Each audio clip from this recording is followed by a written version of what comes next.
Today I'm cooking home-style fish teriyaki.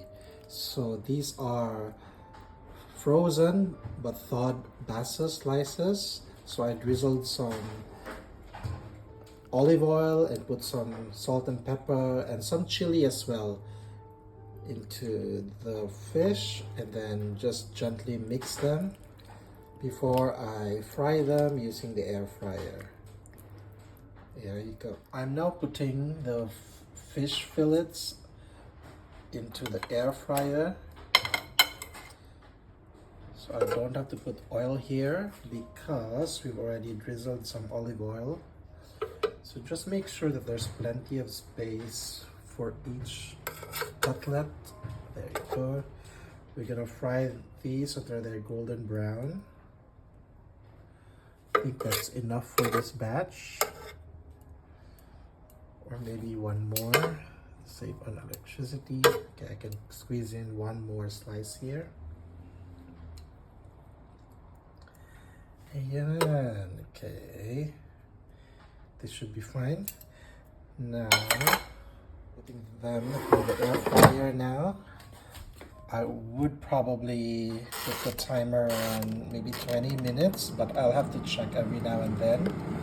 And the temperature should be somewhere around 160.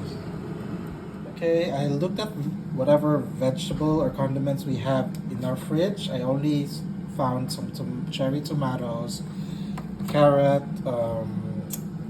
onion, ginger, chili, and lemon. So I'll have to make do with whatever I have right now. Okay, I'm just gonna peel this off and slice them. So for both carrot and ginger, syempre babalatan pa natin. And I only use a spoon to peel off the skin for both the carrot and the ginger. It's easier that way and it's safer. So I won't cut myself. If you have a vegetable peeler, then by all means use them. But it will be a bit tricky when it comes to the ginger because of its odd shape. But that's what I'm gonna do. Okay, I peeled off the carrot. Now the ginger, still using also a spoon. It's easier to navigate through the different curves of the ginger, and it will be safe for your fingers. Oops.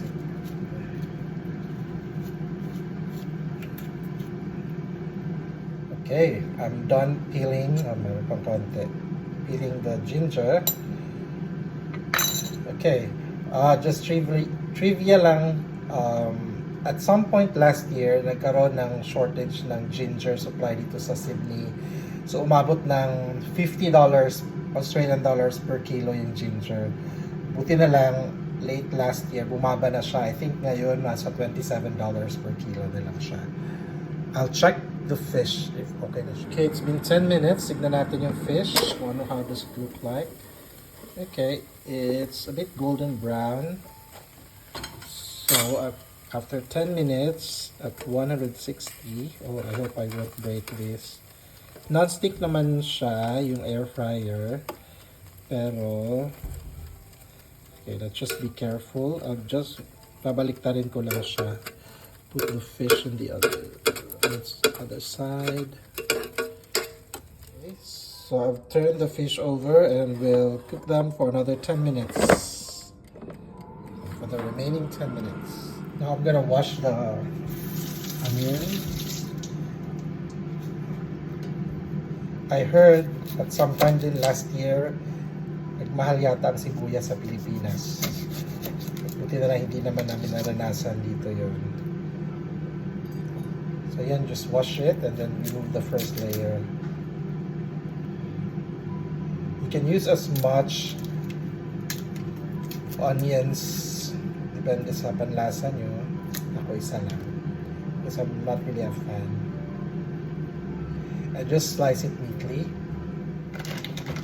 And while frying the fish, I take the time to cook rice. So magsasaing muna tayo para better yung time management.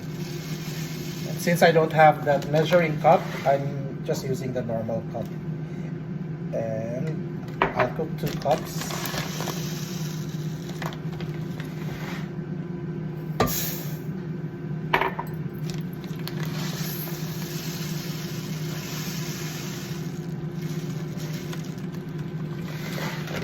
Since I'm using jasmine rice, so for the 2 cups of rice, I'm going to put probably 2.5 to 3 cups of water. Okay, I'm using my Salad Master rice cooker and just rinse the rice once.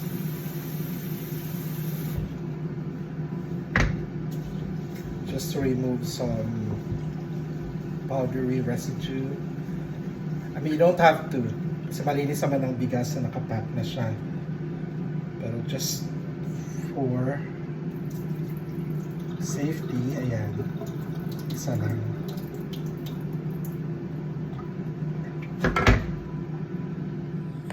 Since luma na yung rice cooker, there's 2 cups of jasmine rice with 2.5 cups of water. And if you're using this, I'll just choose rice to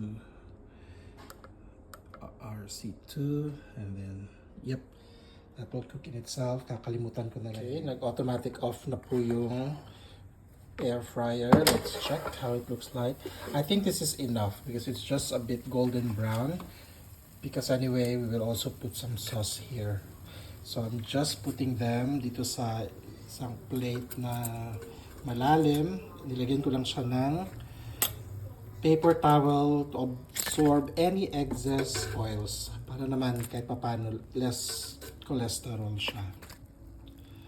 And I'll do the same thing for the other batch.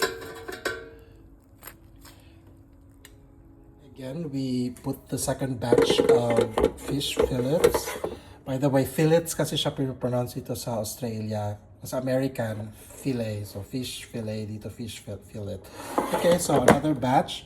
I'll just put another 20 minutes on the timer. Tapos, pagkalahati na, around the 10-minute mark, babalik na rin natin. Okay, it's around 10 minutes now. So, let's try to open and see how our fish is cooking. Okay, so I think that's good enough. Just turn it over to the other side. Just be gentle kasi medyo nabasag, naputol tuloy yung fish. Yun kasi ang problema pag frozen fish, hindi na siya masyadong fresh, kaya hindi na siya, madali lang siyang durog. Anyway,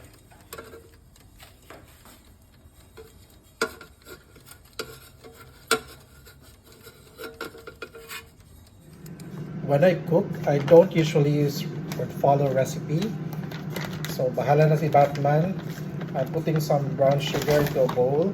And usually, pag mga sauces, I usually mix the flavors in a separate bowl. Okay, that's okay.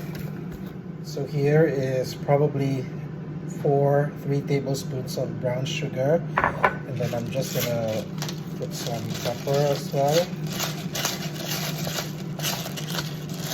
and then salt, konti lang.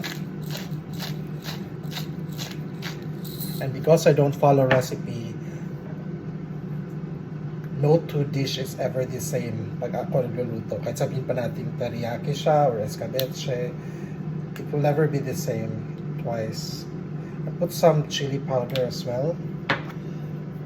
And then, patis, or this is a fish sauce. Kaya konti lang yung asin kasi maalat na to.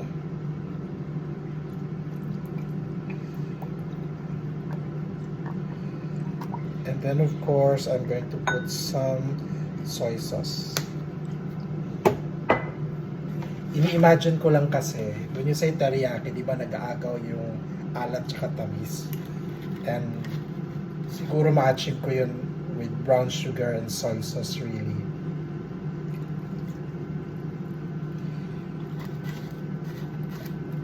Maybe I'll put a little vinegar later. Depende. Let's see how it goes. So, eto na yung ano natin. So this will be for our sauce for the teriyaki. Brown sugar, soy sauce, salt and pepper, chili powder, and probably I'll squeeze in some lemon para may konting asim naman siya.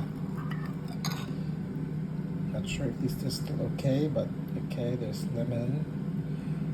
Kaso I don't want, maybe I'll put, sana wala siyang seeds because I really don't want to eat lemon seeds, medyo mapait siya. So parang 1 or less than 1 lemon lang to, guys. Siguro mas masarap pagka lamansino pag nasa Pilipinas, but ito lang kaya ko, ito lang yung nandito sa ref. So yun pa sa Bisaya, kung unsay naa di mo gamiton. This is how the sauce looks like. Sweet and salty, pero I think medyo maalat siya dahil naparami ng patis. But I also remember meron pala kami cherry tomatoes, o yun, isa pa yun. In Australia, you pronounce it as tomatoes. Sa America or sa Pilipinas, tomato. So, I just cut them in half. And may nakita din akong cheese. I don't know if it might blend well, but I might add a few cheese mamaya sa sauce pag malapit na maluto just to make it more creamy. Fingers crossed. So I wouldn't really call this strictly fish teriyaki, but probably fish with sweet and salty sauce. Okay, well, I'm still frying the fish. Then let's see. I think that's golden brown enough. While I'm frying the fish, I'm going to start preparing my sauce. I'll be using our wok, also by Salad Master.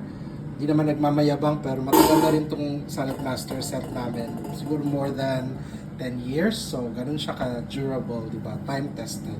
And if you notice, 4-burner yung stove dito sa apartment. Nilalagyan ko ng paper towel yung sides hindi ko ginagamit. Careful lang na hindi masunog, but really just to minimize the yung magkano yung tatalsikan ng oil. On low heat, I'll just drizzle some olive oil. Although non-stick naman yung Salad Master, pero konti lang olive oil and with healthy. Just so as hindi masunog or hindi tumikit yung ibang ingredients natin. Okay, now I'm using a wooden spoon. Napainit lang natin yung olive oil. And I'm going to start, parang stir fry lang muna. I'll start with, wala kasi tayong garlic ngayon, so I'll start ahead with the onions para mag-caramelize siya kahit pa paano.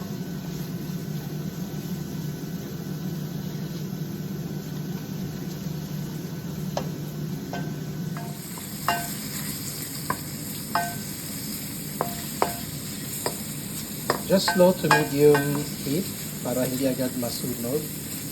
So I'm just trying to cook them until medyo golden brown na siya.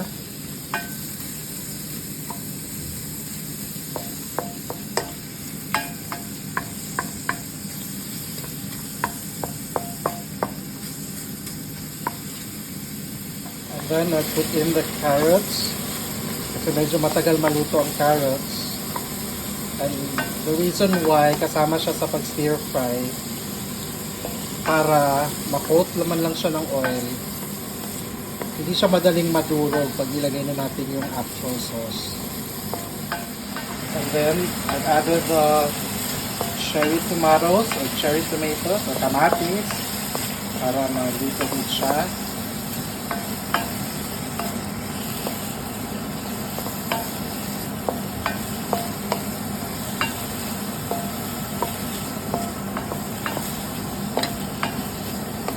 I'll probably put in some pepper para mas medyo ano siya. Some chili powder, red chili powder and black pepper. At this point, I won't add salt. Depende na yun, tatansyahin na lang natin mamaya pag yung sauce ay medyo maalat na. If you notice, last kong ilalagay yung ginger, after mailagay ko na dito, may buhos na yung sauce. Kasi pag may water, yun na mismo yung mag-extract ng flavor ng ginger. Ayan, stir fry lang natin to. And then we add on the sauce. I just poured our sugar and soy sauce mixture, yung pinaka-sauce natin. At the same time, baka masyado siyang sa Bisaya pa tawag sa Bisaya. Maybe it's too concentrated, maalat siya masyado. So I'll be putting half cup of water dun din sa bowl kung saan ko minix yung mga ingredients natin. And then I'm putting the ginger. Yung chili, mamaya ko na siya ilalagay pag luto na siya para hindi masyadong maanghang. Yan, nilagay ko na yung half cup ng water tapos yung ginger. So we allow this to simmer probably by 5 to 10 minutes. Tatakpan ko lang siya para hindi mag-evaporate yung sauce. And then tatapusin ko lang yung pagprito ng isda kasi meron pang hindi naluluto. So I think that should be the last batch. So we just cover this and let it boil. Habang naluluto din yung ginger. Okay. Ganun lang kalakas yung apoy natin sa stove. Okay, let's see. It's just been simmering for maybe 3 minutes. Ayan. Hindi magmamadali. Always slow cooking lang. And then I'm gonna put some cheese. This one is shredded cheese. I'm not sure kung mozzarella siya or any type of cheese. First time ko pong gumamit ng cheese in a teriyaki dish. Let's see how it goes. Sprinkle lang natin ng cheese. I don't know what will happen to it. Sana maging creamy siya. Hindi ko siya dadamihan, baka masyadong maalat at hindi ko na mahabol yun. So that's it with our shredded cheese. Apparently, yung cheese, it looks like mozzarella kasi nag-ano siya, nag-stick-stick parang pizza. Anyway, maybe it's a wrong decision but it's worth a try. Andyan na siya. Hindi na lang siya pwedeng alisin sa dish. So, at least medyo cheesy siya. I don't know kung ma-overcook siya. But I think the carrot is cooked enough na siya. So, now I'm gonna taste it. So far, kung ano ng lasa din. Ganun ako magluto. Hinahabol ko na lang kung kulang ng alat, pagdagan ng asin or patis. Hopefully hindi siya kulang ng tamis. Although hindi naman natin kailangan masyadong matamis na ulam kasi nga savory siya dapat. Hindi naman siya dessert, di ba? So let's try to taste.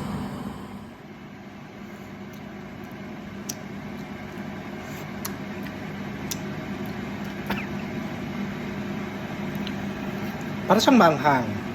But I think tama na yung alat niya tsaka tamis.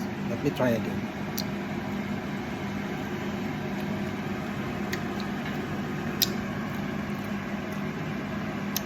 Happy na ako. If ever kung naalatan sila, well, bahala na yun kung sino kakain. Pero okay na siya for me. Okay, I think this is our finished product. I will just add the rest of the fish pag naprito ko na siya mamaya.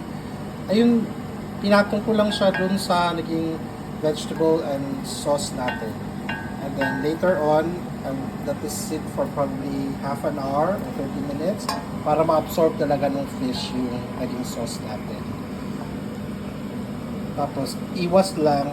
The reason pala bakit minimix ko na sa bowl yung sauce earlier on, kasi ayoko nang, pag nandun na yung fish, ayoko na siyang, I don't wanna mix the fish out kasi madudurog nga siya, di ba? Kaya minimal na lang yung paghahalo-halo natin.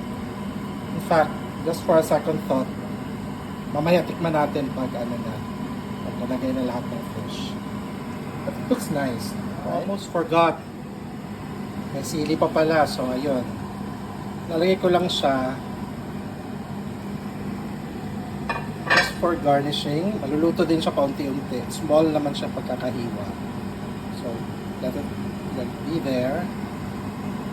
Parang gusto ko siyang tikman, pati yung isda. Mamaya na lang. So, tatakpan ko lang siya para hindi ma-evaporate. Oh, wow! Ito na po yung finished product na ating spicy fish teriyaki. Limatan natin siya sa serving dish. Okay, So most of the cheese, nag-melt lang siya at nandun lang sa ilalim ng kawali or ng wok. And this is our finished product. Tara na, luto na rin yung rice. Okay, excuse the noisy background. But we're going to try it with rice. Ito na yung rice na niluto natin. And, of course, this is the teriyaki fish. Dahil sa cheese, parang lang siyang pizza o na, ayan, sumasabit, parang buo.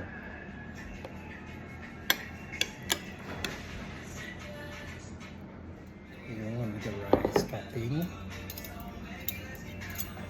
Let's try it.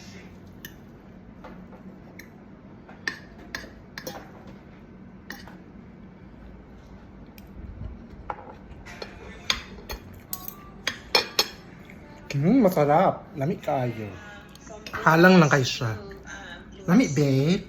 Masarap ba?